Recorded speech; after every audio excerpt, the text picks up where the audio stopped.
Some scars tell stories that words never could. They speak of moments when ordinary people faced extraordinary circumstances and chose courage over comfort.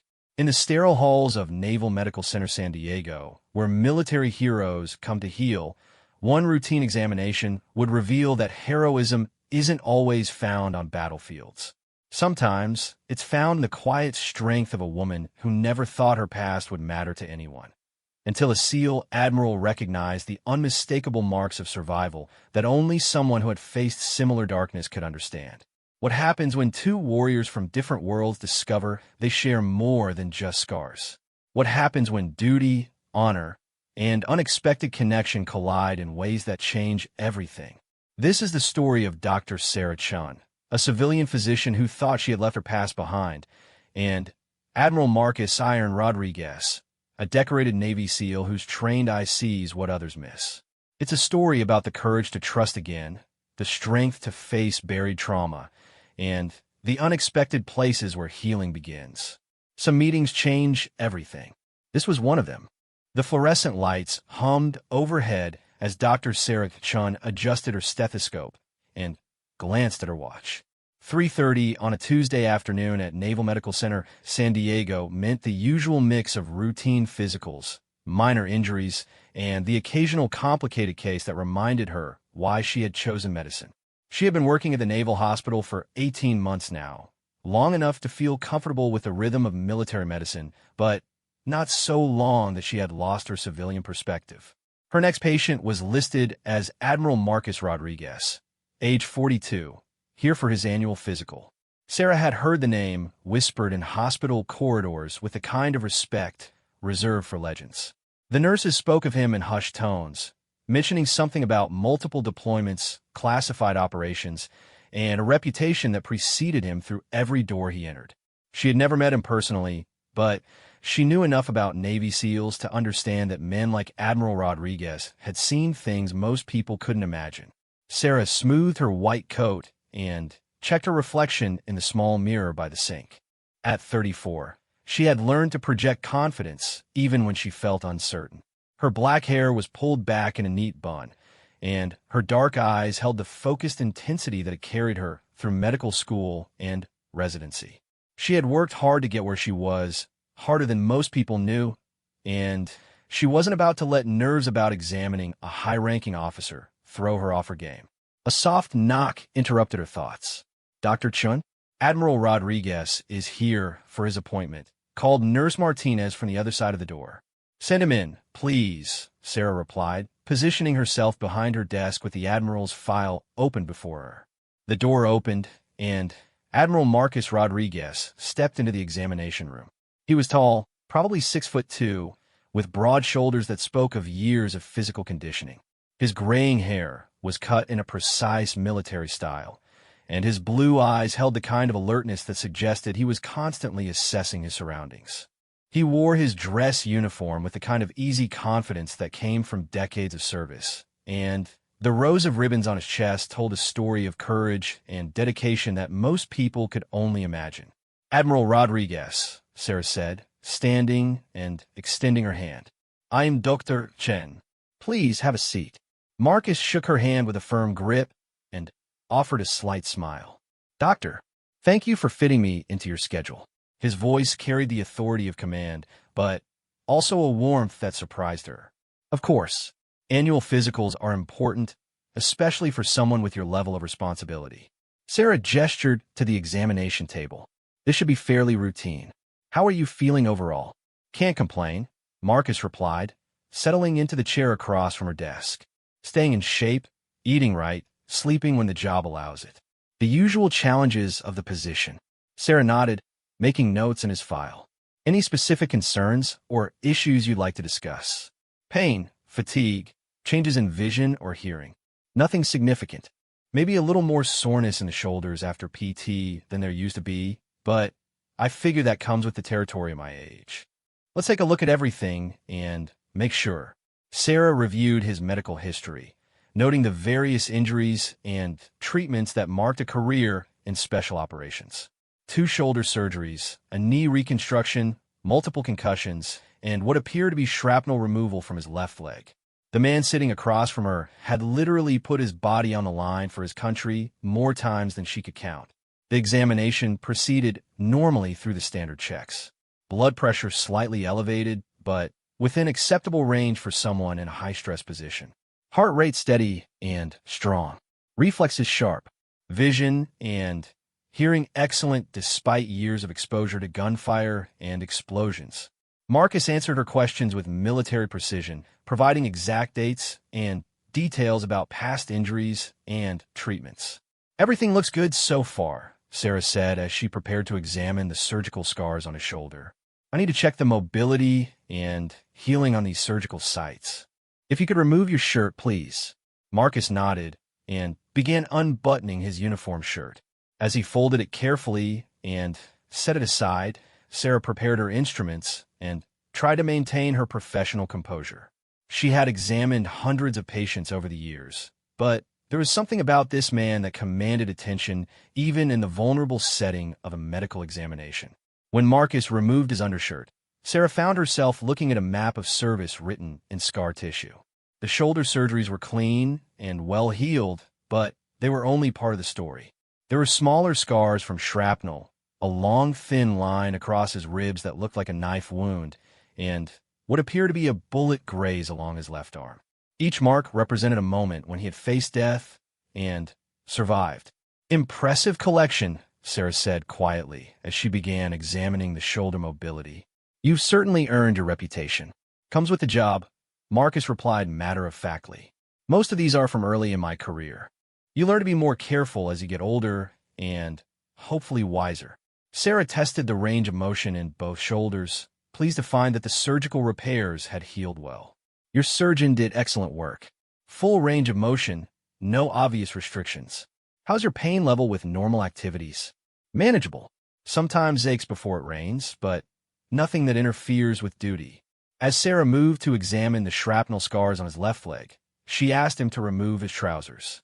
Marcus complied without hesitation, the casualness of someone long accustomed to medical examinations and locker room situations. Sarah knelt to examine the scarring on his thigh, running her fingers along the healed tissue to check for any signs of infection or abnormal healing. It was then that she noticed something that made her pause. On the back of Marcus's left calf, partially hidden by the larger shrapnel scars, was a small but distinctive mark. It was a scar about 2 inches long, curved in a specific pattern that made Sarah's breath catch in her throat. She had seen that exact type of scar before, in a place she tried never to think about. "Admiral," she said carefully, her voice steady despite the sudden racing of her heart. "This scar on your calf. Can you tell me about it?"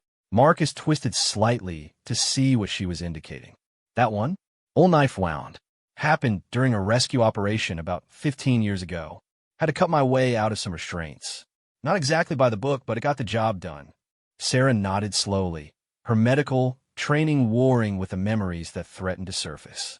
The scar was made by a very specific type of blade, used in a very specific way. She had seen it before because she had made one just like it on herself, in circumstances she had never spoken about to anyone. "Dr. Chun, is everything all right?" Marcus's voice seemed to come from far away.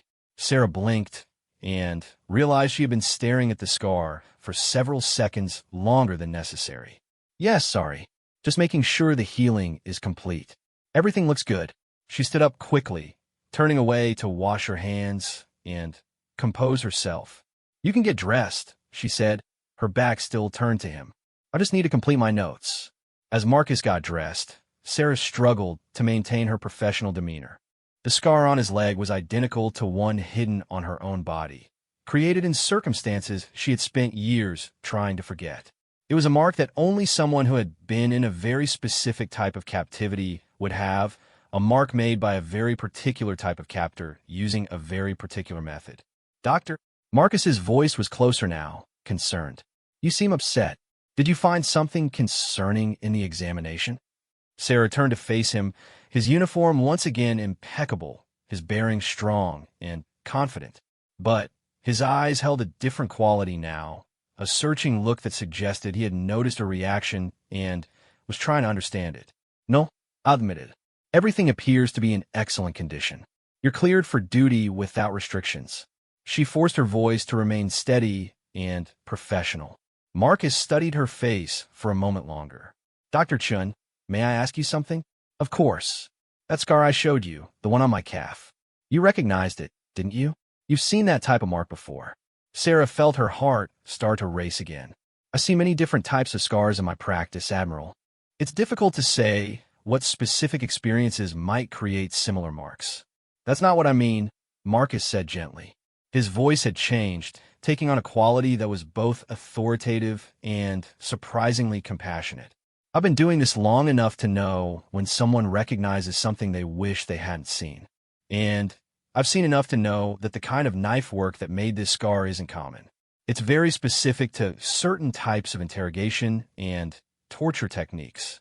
The room seemed to grow smaller around Sarah. She wanted to deny it, to maintain her professional distance, and send him on his way. But something in his eyes told her that he already knew, or at least suspected, more than he was saying. Admiral, I think we should focus on your medical clearance. Is there anything else you need to discuss regarding your health? Marcus was quiet for a long moment, studying her with the intensity of someone trained to read people and situations. When he spoke again, his voice was soft but firm. Dr. Chun, I'm going to ask you something, and I want you to know that your answer will remain between us. Have you ever been held captive? The question hit Sarah like a physical blow. She found herself gripping the edge of her desk to steady herself, her carefully constructed professional facade cracking under the weight of memories she had worked so hard to bury. I don't think that's an appropriate question for a medical examination, she managed to say. You're right, it's not, Marcus agreed. But I'm not asking as a patient. I'm asking as someone who recognizes the look in your eyes when you saw that scar. I'm asking as someone who has been where you've been and knows what it's like to try to move forward when part of you is still trapped in a place you never want to remember. Sarah felt tears threatening to form in her eyes, a response she hadn't allowed herself in years. Admiral, I really think, Sarah, Marcus interrupted gently, using her first name for the first time. May I call you Sarah?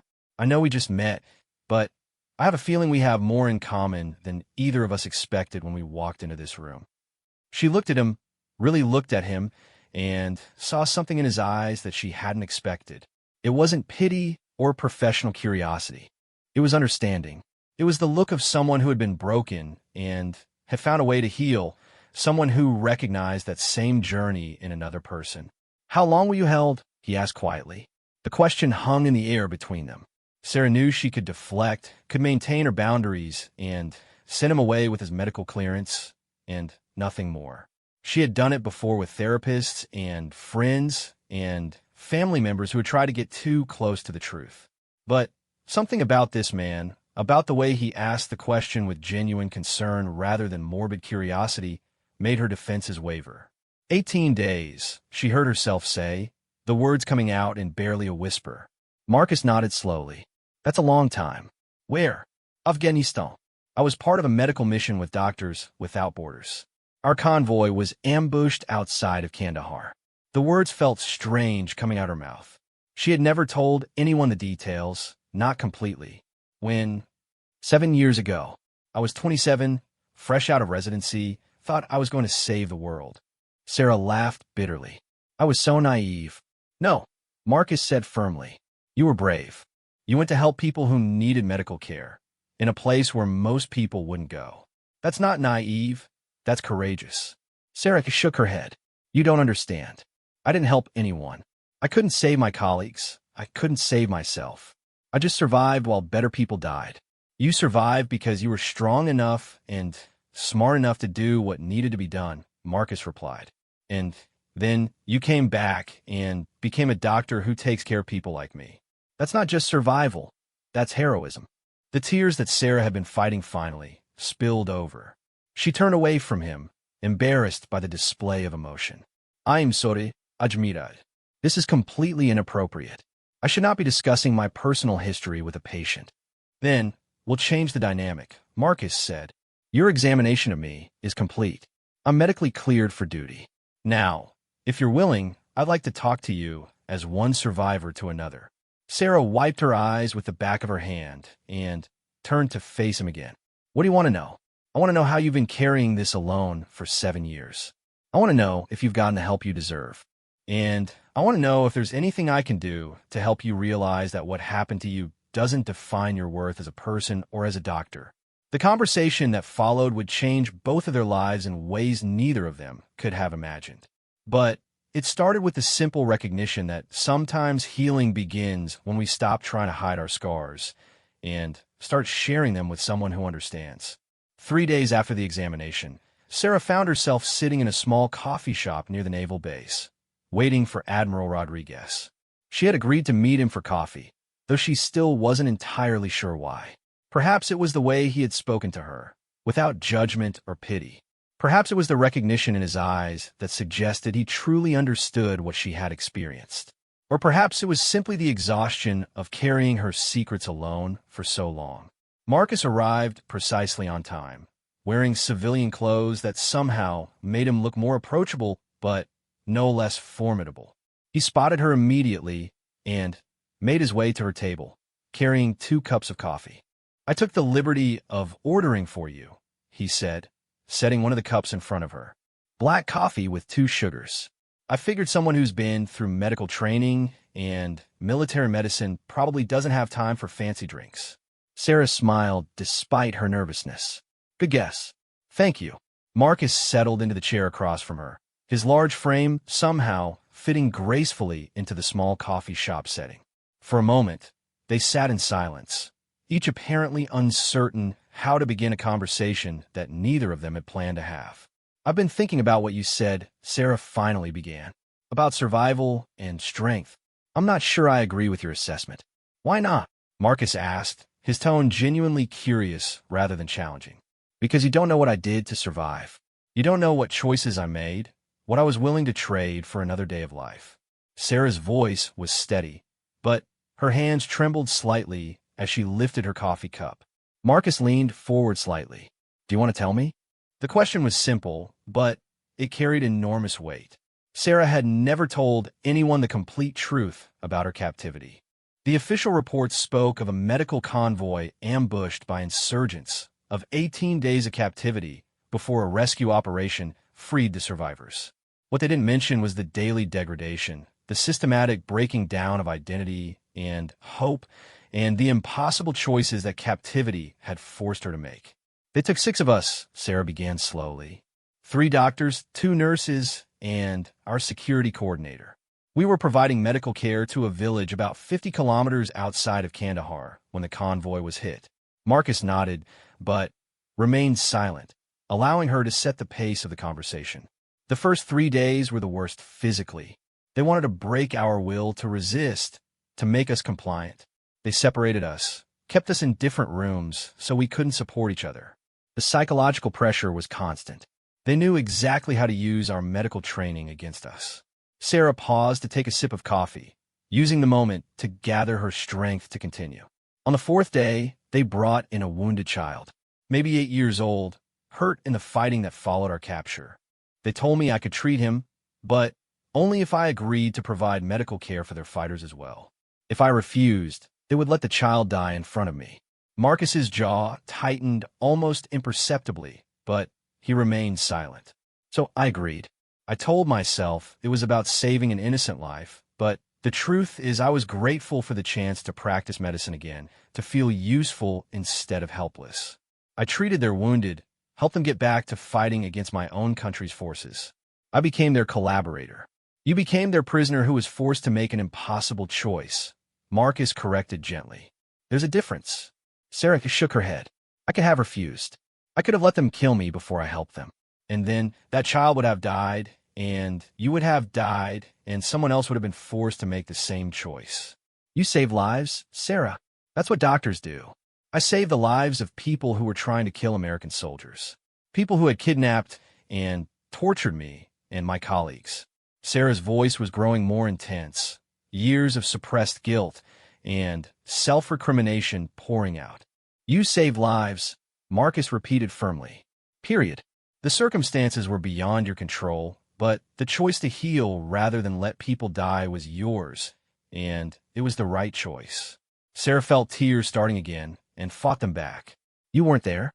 You don't know what it was like to wake up each morning and wonder what new compromise they would force me to make, what new line they would make me cross. You're right, Marcus said. I wasn't there. But I've been in situations where the only choices available were between different kinds of wrong. I've had to make decisions that kept people alive in the short term, but might have caused more harm in the long term. It's one of the hardest parts of what we do in the military, and it's definitely one of the hardest parts of what you were forced to do as their prisoner. He paused, seeming to consider his next words carefully. Can I tell you about my scar? The one you recognized? Sarah nodded, curious despite her emotional state. 15 years ago, I was leading a rescue operation to extract a CIA operative who had been captured in Syria.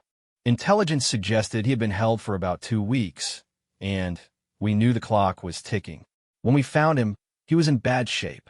Torture, psychological pressure, the works. Marcus took a long sip of coffee before continuing. The problem was, he didn't want to be rescued. He told us he had been feeding information to his captors in exchange for better treatment, and the promise that they wouldn't hurt his family. He begged us not to extract him because he was convinced it would make things worse for other prisoners. Sarah found herself leaning forward, drawn into his story despite her own emotional turmoil. We had orders to bring him out regardless of his wishes, but he fought us. Actually fought against his own rescue because he was terrified of the consequences. During the struggle, he grabbed a knife and tried to cut his own throat rather than come with us. Marcus pulled up his pant leg slightly, revealing the scar Sarah had noticed during his examination. I tackled him to stop the suicide attempt, and in the struggle, the knife ended up cutting both of us. This scar is from trying to save a man who is so broken by captivity that he preferred to die rather than risk making things worse for other prisoners. What happened to him? Sarah asked quietly. We got him out. He spent 6 months in psychological treatment and eventually returned to duty. But he carried the guilt of his collaboration for years, just like you're carrying yours. It took him a long time to understand that surviving captivity isn't a moral failure. It's a human triumph. Sarah stared at her coffee cup, processing the story and its implications. The scar on your leg, she said slowly. It's not from cutting your way out of restraints, is it? Marcus shook his head. It's from the same type of knife that was used on you. I recognize the pattern because I've seen it before on other survivors of similar situations. I lied about how I got it because I needed you to feel safe enough to talk about your own experiences. Sarah looked up at him, a mix of anger and understanding in her eyes. You manipulated me. I gave you an opening to share something that's been eating you alive for 7 years, Marcus replied. Sometimes people need permission to stop carrying their burdens alone. They sat in silence for several minutes, the weight of shared understanding settling between them. Why do you care? Sarah finally asked. You don't know me. You don't owe me anything. Why does it matter to you whether I've dealt with my trauma or not? Marcus was quiet for a moment, and when he spoke, his voice carried a vulnerability that surprised her. Because 18 months ago, I watched one of my best friends eat his service weapon in his garage because he couldn't live with the things he had been forced to do during captivity in Iraq. He had been home for 3 years, was married with kids, had a successful career, and from the outside looked like he had put his experiences behind him. Sarah felt her heart clench at the pain in his voice. His name was Colonel James Mitchell. He had been captured during an operation that went bad and was held for 22 days. During that time, he was forced to give up information that led to the deaths of 3 other American soldiers.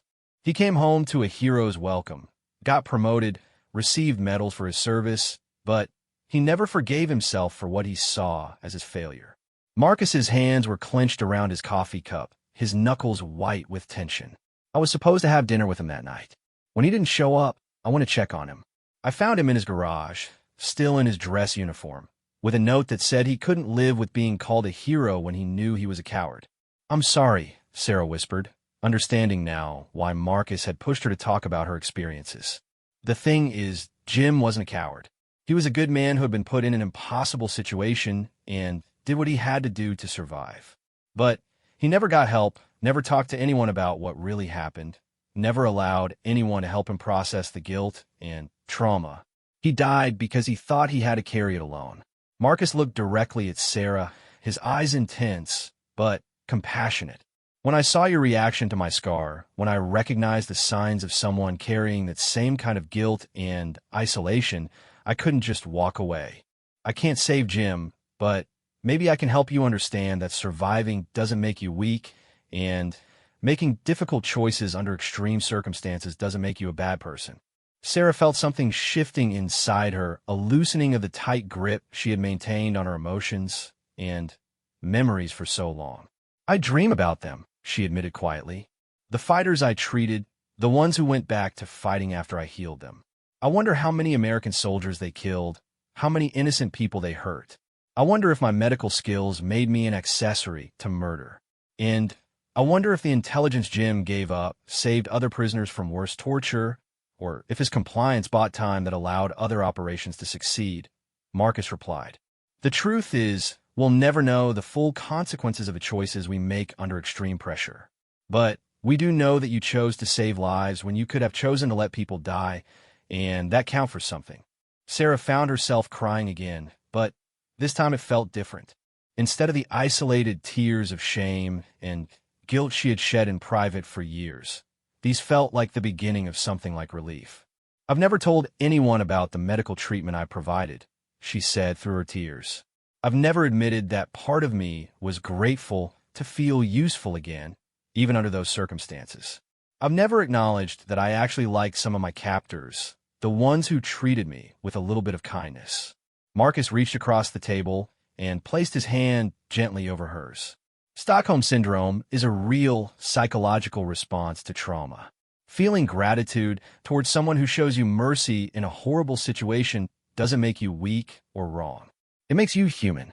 They sat together in the coffee shop for another hour, sharing stories they had never told anyone else.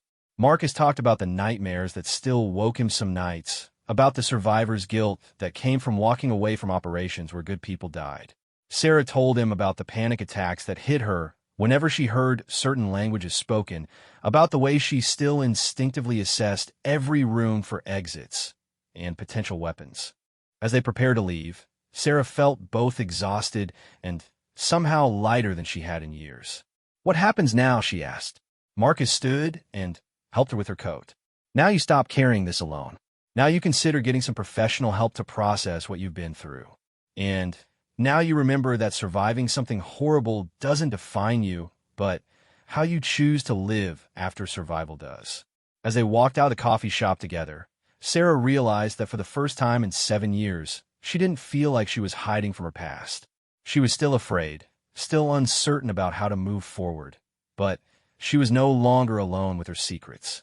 The healing was just beginning. 2 weeks later, Sarah sat in Dr. Patricia Williams's office, staring at the diplomas on the wall and wondering how she had ended up here. The therapist was a specialist in military trauma and had been recommended by Marcus, though Sarah still couldn't quite believe she had agreed to seek professional help. For 7 years, she had convinced herself that she was managing her trauma just fine on her own. The conversation with Marcus had shattered that illusion completely. "Dr. Chund," Dr. Williams said gently, "this is your 3rd session, and you've spent most of our time together talking about your medical practice and your current life. Are you ready to discuss what brought you here?" Sarah shifted uncomfortably in her chair. Even though she had begun to open up to Marcus, the idea of sharing her story with a stranger still felt overwhelming. "I'm not sure where to start. Why don't you start with what happened when you decided to join Doctors Without Borders?" The question was simpler than Sarah had expected, and she found herself relaxing slightly. "I had just finished my residency at Johns Hopkins. I was young, idealistic, and frankly a little arrogant. I thought I could make a real difference in the world." "That's not arrogance," Dr. Williams observed. "That's compassion and courage." Sarah shook her head. "You don't understand. I went to Afghanistan thinking I was some kind of savior. I had this vision of myself healing children and bringing hope to desperate communities. I was completely unprepared for the reality of war. Few people are prepared for that reality, regardless of their training or intentions." "What was it like when you first arrived?" Sarah closed her eyes, allowing herself to remember details she had worked hard to suppress. "It was chaos. The medical needs were overwhelming, the security situation was constantly changing, and Everything took 3 times longer than it should have because of language barriers and cultural differences. But I loved it. The admission surprised her as she said it. You loved it. I loved feeling needed. I loved the challenge of practicing medicine under impossible conditions. I loved working with people who had dedicated their lives to helping others, even in dangerous circumstances. For the first time in my career, I felt like I was doing something that really mattered. Dr. Williams made a note. How long were you there before the incident? 6 weeks. Just long enough to start feeling confident, to think I understood how things worked. Sarah's voice became quieter. Just long enough to let my guard down. Tell me about the day your convoy was attacked. Sarah took a deep breath and began to describe the morning of the ambush. She told Dr. Williams about the routine medical mission to a village that had requested assistance with a cholera outbreak. She described the team she was working with. Dr. Jennifer Hayes, an experienced emergency physician from Canada. Dr. Paul Morrison, an older surgeon from the UK who had been with Doctors Without Borders for over a decade. Nurses Maria Santos and Ahmad Nazir, both veteran field medical workers, and their security coordinator, former British Army Sergeant David Clark. We were about 20 minutes from a village when the first IED went off, Sarah continued. Our lead vehicle was destroyed immediately. David was killed instantly. The rest of us were thrown from our vehicles, and before we could get our bearings, we were surrounded. What do you remember about the initial capture? Confusion. Noise. People shouting in languages I didn't understand. I remember thinking that this couldn't be happening, that there had to be some mistake. I kept trying to explain that we were medical personnel, that we were there to help their people too. Sarah paused, the memory becoming more vivid as she spoke. They separated us almost immediately. I was put in the back of a truck with my hands tied behind my back. I could hear Jennifer crying, and Paul was bleeding from a head wound. I remember being angry that they weren't treating his injury, angry that they couldn't see we were trying to help people. That anger is understandable. You were medical professionals dedicated to healing, and you were being treated as enemies. The anger didn't last long, Sarah said bitterly. Fear replaced it pretty quickly. She went on to describe the first few days of captivity in more detail than she had shared with Marcus. The small, windowless room where she was held. The constant noise of generators and voices that prevented sleep. The irregular provision of food and water that kept her constantly uncertain and afraid. The interrogations that focused not on military intelligence she didn't have, but on her personal history, her family, her fears. They were very sophisticated in their psychological approach, Sarah explained. They knew exactly how to use my medical training against me. They would describe injuries they had inflicted on my colleagues, asking me what kind of treatment would be needed, how long someone could survive without proper medical care. That must have been torturous for someone whose life was dedicated to healing. It was worse than physical pain.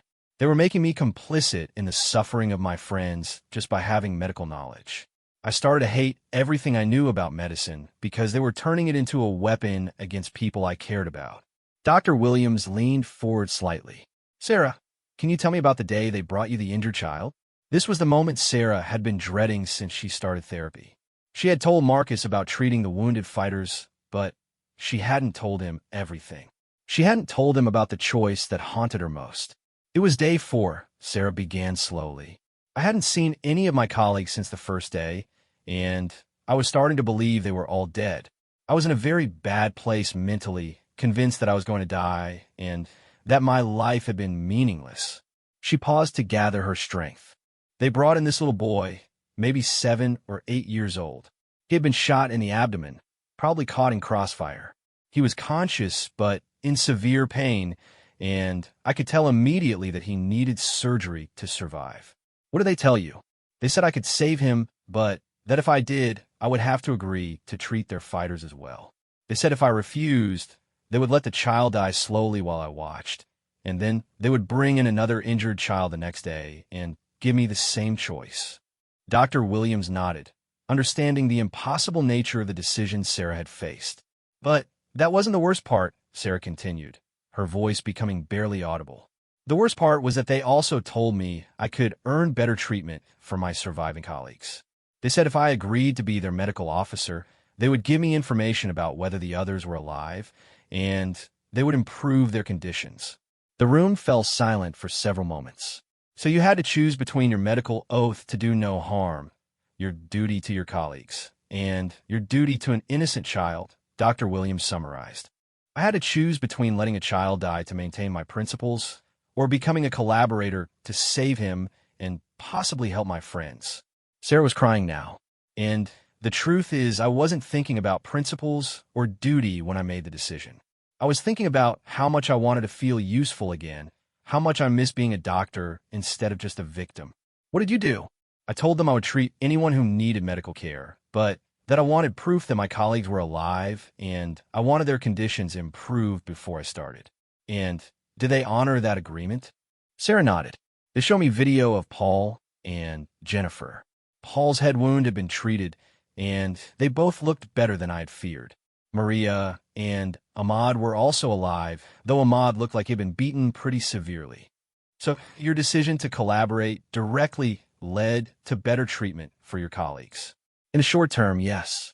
But it also meant that I spent the next 2 weeks treating wounded fighters who went back out to plant more IEDs and attack more convoys.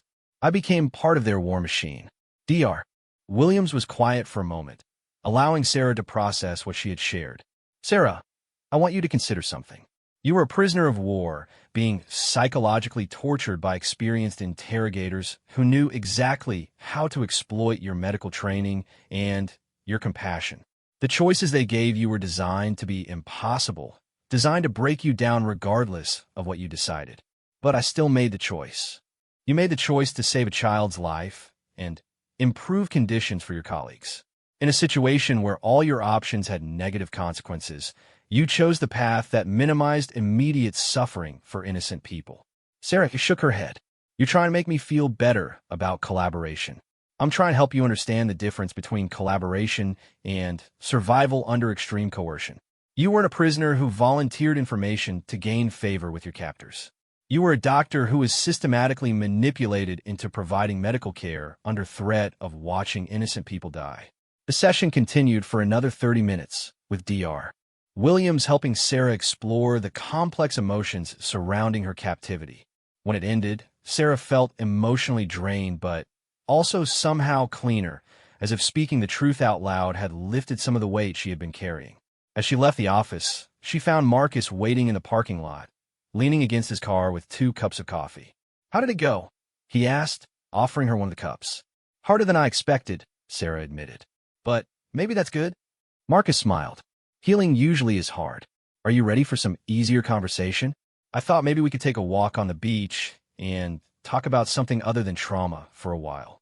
As they drove toward the coast, Sarah found herself feeling grateful for Marcus's presence in her life. He had somehow known exactly when to push her to confront her past and when to offer her a break from the intensity of healing. The beach was nearly empty in the late afternoon light, and they walked along the water's edge in comfortable silence for several minutes. Marcus, Sarah finally said, can I ask you something? Of course. Why are you doing this? Really? I mean, I understand about your friend Jim, but there has to be more to it than that. Marcus was quiet for a long time, staring out at the ocean. Because I see something in you that reminds me of who I used to be, he said finally. And I see someone who deserves to understand her own strength and worth, even if she can't see it herself right now. What do you mean, who you used to be? Marcus stopped walking and turned to face her. For a long time after I came back from my worst deployment, I thought the only valuable thing about me was my ability to complete missions and follow orders. I thought my worth as a person was entirely tied to my military service and my ability to be useful to my country. What changed? I met someone who helped me understand that my value as a human being wasn't dependent on my ability to be a perfect soldier. Someone who showed me that being vulnerable and needing help didn't make me weak. Sarah felt her heart skip slightly at the intensity in his eyes. Who was that? Marcus smiled. A very wise woman who taught me that healing is possible, even for people who think they're too broken to fix. As they continued walking, Sarah realized that something fundamental was shifting in her understanding of herself and her relationship with Marcus. What had started as a chance encounter in a medical examination room was becoming something deeper and more complex. The healing was continuing, but it was also evolving into something neither of them had anticipated. 3 months after their first meeting, Sarah stood in the kitchen of her small apartment, preparing dinner for two. It had become a regular occurrence over the past few weeks. These quiet evenings when Marcus would stop by after work, and they would cook together, sharing stories about their days, and gradually deepening their understanding of each other. What had started as a mentorship relationship was evolving into something more complex and intimate. Sarah had made significant progress in therapy. Dr. Williams had helped her work through much of the guilt and self-blame that had defined her for 7 years. She was sleeping better, having fewer panic attacks, and beginning to see her experience in Afghanistan not as a personal failure, but as a survival story that spoke to her strength rather than her weakness. But perhaps the most significant change was her growing relationship with Marcus. The sound of her doorbell interrupted her thoughts. Sarah wiped her hands on a kitchen towel and went to answer the door, finding Marcus standing there with a bottle of wine and what appeared to be official documents in his hand. "Hey," she said, stepping aside to let him in. "You look serious. Everything okay?" Marcus set the wine on her counter and turned to face her, his expression uncharacteristically tense. "Sarah, we need to talk about something. I received some information today that I think you should know about." Sarah felt her heart rate increase slightly. Over the months of their friendship, she had learned to read Marcus's moods and expressions. The look on his face now was the same one he wore when discussing serious military business. "What kind of information?" Marcus gestured toward the couch. "Let's sit down." They settled next to each other on her small sofa, and Marcus opened the folder he had brought. "Last month, when you told me the name of the village where your convoy was attacked, I made some inquiries through military intelligence channels. I wanted to see if there was any current information about the group that held you." Sarah felt a chill run through her body. "Why would you do that?" "Because I thought you deserved to know what happened to them, and because I wanted to understand the full context of your situation." Marcus's voice was gentle but serious. "Sarah, the intelligence indicates that the group that captured your team was eliminated in a joint operation about 3 years ago." The words hit Sarah like a physical blow. She stared at Marcus, trying to process what he had just told her. "Eliminated? You mean they're dead?" Marcus nodded. "All of them, including the leader who orchestrated your capture and the fighters you provided medical care for." Sarah stood up abruptly and began pacing across her living room. "Why are you telling me this? What am I supposed to do with that information? I thought it might help you find some closure. I thought you might want to know that they can't hurt anyone else." Sarah turned to face him, anger flashing in her eyes. "Closure? Marcus, you just told me that people I kept alive with my medical skills are dead. People I treated, people I talked to, people who showed me small kindnesses during the worst period of my life. You just told me they were killed by my own country's military." Marcus stood as well, his hands held out in a calming gesture. "Sarah, I understand this is complicated." "Complicated?" Sarah's voice was rising. "These weren't just faceless enemies to me, Marcus.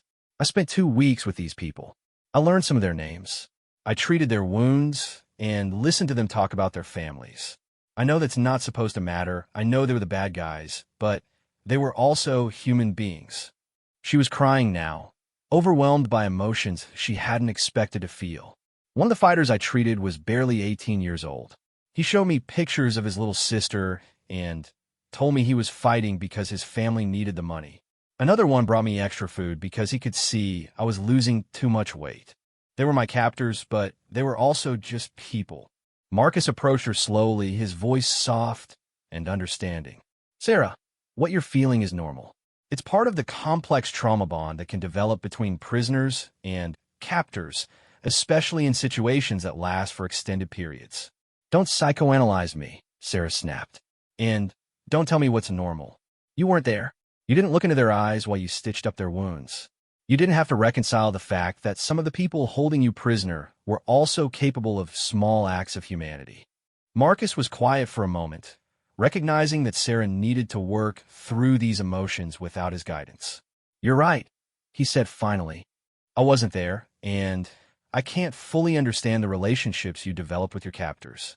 But I can understand feeling conflicted about the death of people who were both your enemies and, in some ways, the people who kept you alive. Sarah sank back onto the couch, emotionally exhausted. I don't know how I'm supposed to feel about this. Part of me is relieved that they can't capture anyone else, can't put other people through what they put us through. But part of me is mourning for them, and that makes me feel like there's something wrong with me. Marcus sat beside her and gently took her hand. There's nothing wrong with you. You're a doctor who was trained to preserve life, and you formed human connections with people even under extreme circumstances. The fact that you can feel empathy for your former captors doesn't make you weak or confused. It makes you compassionate. But they were terrorists, Marcus. They kidnapped us, tortured us, used me to treat their fighters so they could go back out and hurt more people. How can I mourn for terrorists? Because they were also human beings who probably believed they were fighting for something important. Because you saw their humanity, even in an impossible situation. Because having empathy for people who hurt you is actually a sign of your strength, not your weakness. Sarah leaned against Marcus's shoulder, feeling the solid comfort of his presence. There's something else I need to tell you, Marcus said quietly. Sarah looked up at him, concerned by the change in his tone. The intelligence report also included information about what happened to your colleagues. Sarah felt her heart stop. What about them? Marcus took a deep breath. Dr. Morrison died during a failed escape attempt about a week before you were rescued. Nurse Santos was released along with you, but she died in a car accident 2 years later. Ahmad Nazir immigrated to Canada and is working as a nurse in Toronto. He's married and has 2 children. The information about Paul Morrison hit Sarah particularly hard. She had wondered about all of her colleagues for years, but she had been especially worried about Paul, who had been injured during the initial capture and had seemed to be struggling the most during their captivity. How did he die? According to the intelligence report, he tried to overpower a guard and escape. He was shot during the attempt. Sarah buried her face in her hands, overwhelmed by grief for a man she had liked and respected. Paul was 62 years old. He had grandchildren he talked about constantly.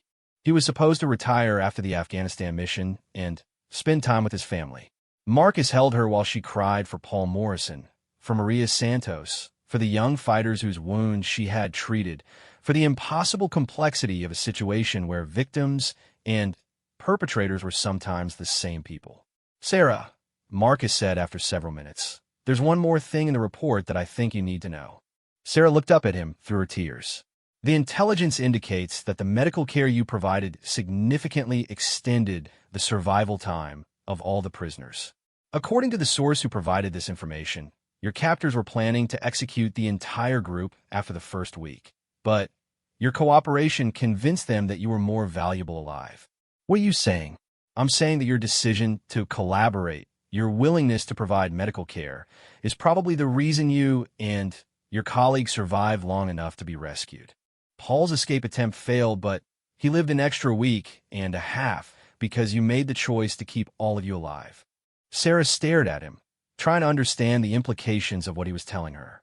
You're saying that my collaboration actually saved lives. I'm saying that you made an impossible decision under extreme pressure, and that decision had consequences that probably included keeping yourself and your colleagues alive longer than you would have survived otherwise. The kitchen timer chose that moment to go off, reminding them that dinner was cooking. Sarah stood up slowly, feeling like she was seeing her entire Afghanistan experience from a new perspective. I don't know how to process this, she said as she turned off the oven. You don't have to process it all at once, Marcus replied. This is new information that changes some of your understanding of what happened. Take time to work through it with Dr. Williams.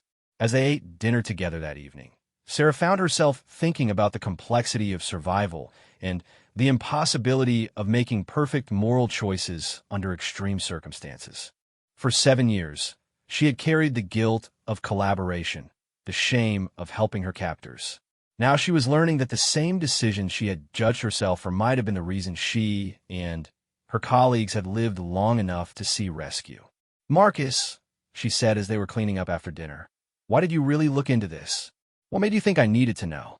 Marcus dried his hands on a kitchen towel and turned to face her. because I could see that you were still fighting a war in your mind, still convinced that you had done something unforgivable. I thought that maybe if you understood the full context of your situation, you might be able to forgive yourself. And now I think you're beginning to understand that survival sometimes requires us to make choices that don't fit into neat categories of right and wrong. And I think you're beginning to see that your compassion and your medical skills save lives, even under the worst possible circumstances. Sarah moved closer to him, drawn by the warmth and understanding in his eyes. "What happens now?" she asked. Marcus reached out and gently touched her face. "Now you continue healing. Now you continue building a life that honors both what you've survived and who you're becoming." "With you." The question hung in the air between them, representing a shift from friendship and support to something more intimate and lasting. "If you want me," Marcus said softly. "I know this is complicated given how we met and what we've shared. But, Sarah, what I feel for you goes beyond wanting to help you heal. You've become incredibly important to me." Sarah looked into his eyes and saw not the commanding military officer she had first met, but a man who had shown her patience, understanding, and unconditional support during the most difficult period of her adult life.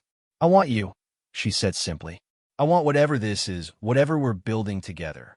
When Marcus kissed her, Sarah felt something she hadn't experienced in 7 years. The possibility of a future that wasn't defined by her past trauma, but enriched by the strength she had gained from surviving it. The healing was becoming something more than recovery. It was becoming transformation. 1 year later, Sarah stood at the podium in the main auditorium of Naval Medical Center San Diego, looking out at an audience of military medical personnel, trauma specialists, and fellow survivors. She was wearing her best professional outfit, and her hands trembled slightly as she adjusted the microphone. Behind her was a presentation titled "Beyond Survival: Medical Ethics in Extreme Circumstances." Marcus sat in the front row, wearing his dress uniform, his proud smile giving her the confidence she needed to begin speaking. Dr. Williams was also in the audience, along with Ahmad Nazir, who had flown in from Toronto specifically for Sarah's presentation. After months of email correspondence, they had finally met in person the day before, sharing memories of their colleagues and their own healing journeys. "Good morning," Sarah began, her voice steady despite her nervousness. "My name is Dr. Sarah Chun, and I want to talk to you today about something that many of us in military medicine will face, but hope we never will: the ethical challenges of providing medical care under coercion." She clicked to her first slide, which showed a photograph of her medical team in Afghanistan, taken just days before their capture. 7 years ago, I was part of a Doctors Without Borders mission that was captured by insurgent forces outside of Kandahar. For 18 days, I was forced to make decisions about medical care under extreme psychological pressure. For years after my rescue, I carried tremendous guilt about the choices I made during that time. Sarah paused, looking out at faces that reflected the kind of attention she had hoped for.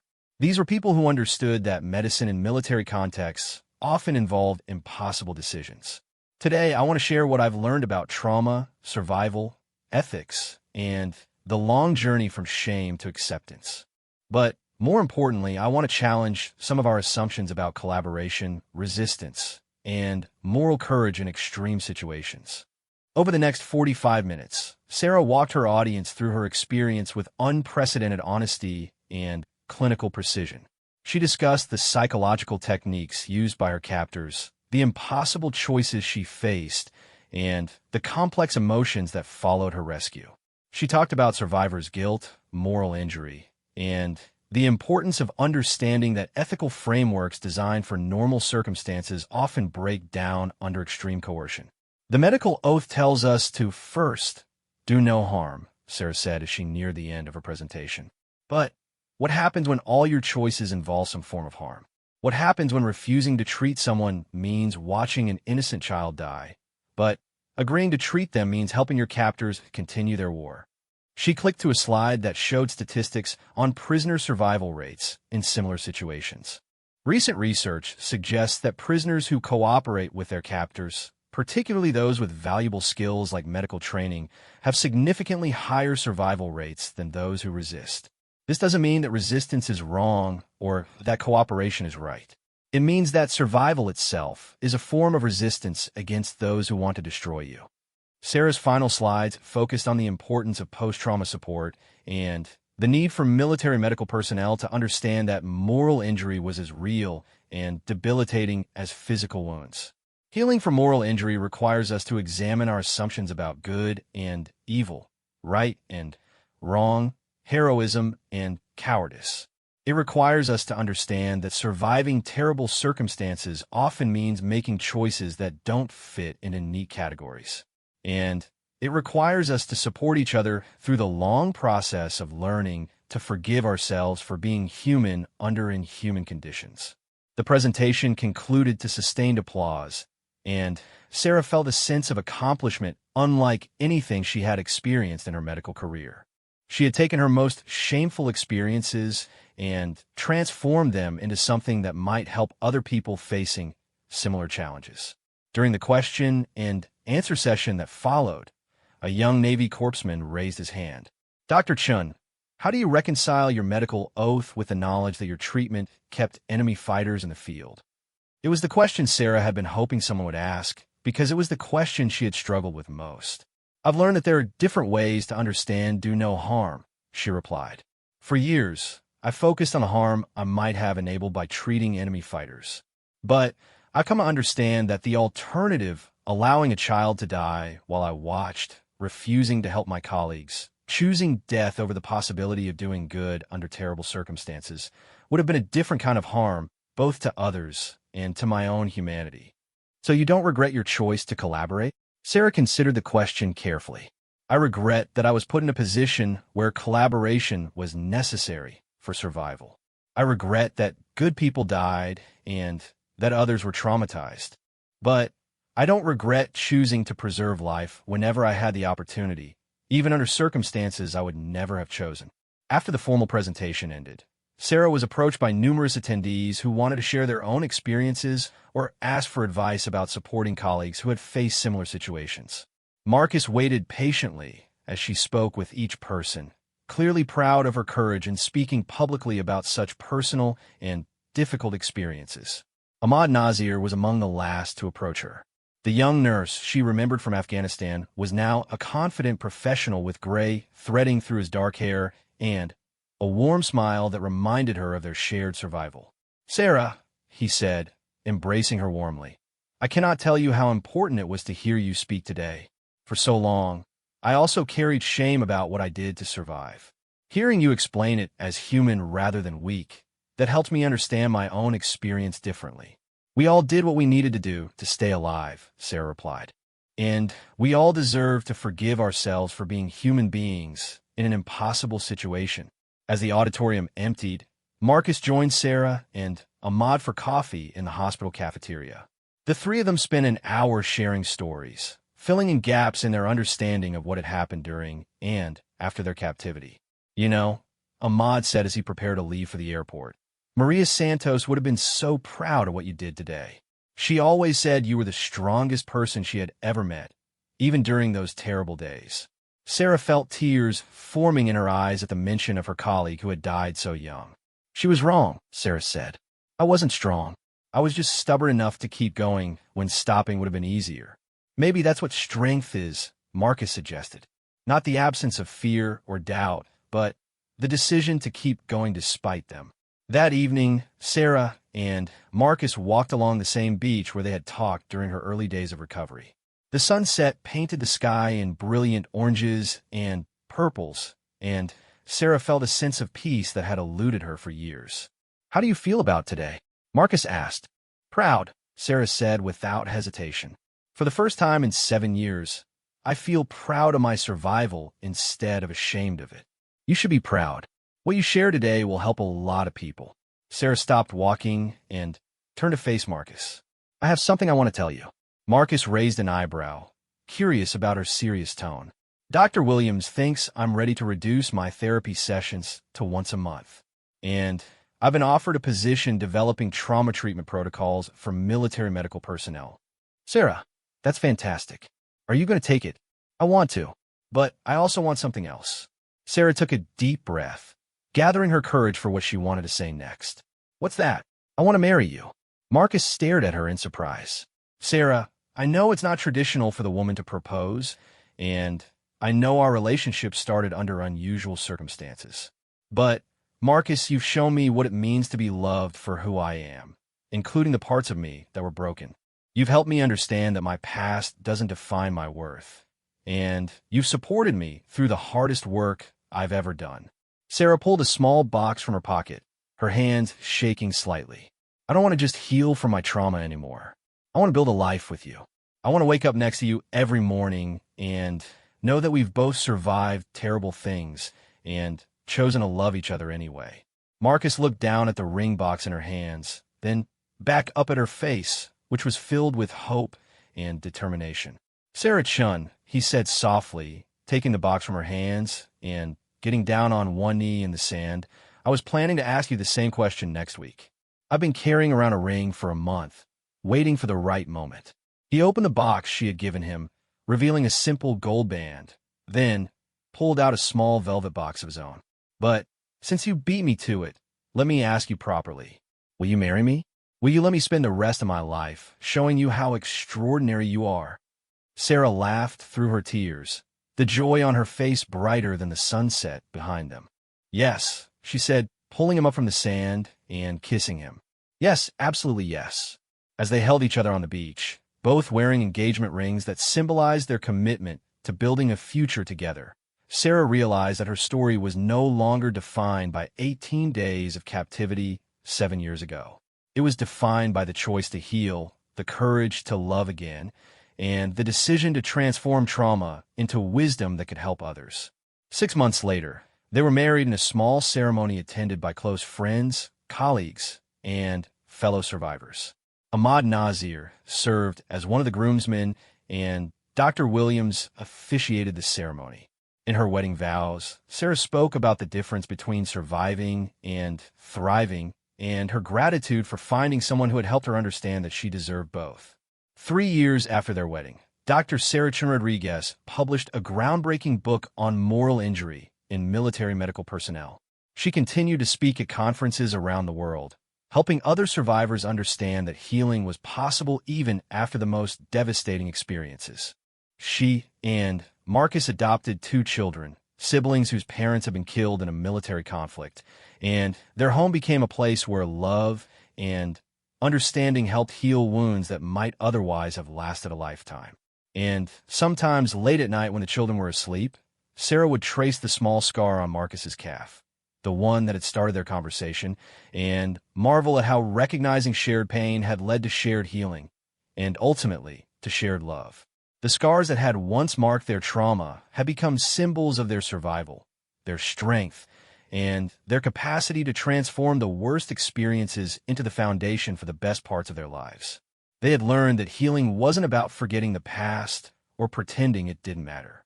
It was about choosing to build a future that honored what they had survived while creating space for joy, love, and hope. In the end, Sarah's question of why here had been answered in ways she never could have imagined. She was here, in this life, in this love, in this healing, because sometimes the most unlikely encounters lead to the most transformative relationships. She was here because 2 people who had faced darkness alone had found the courage to face the light together.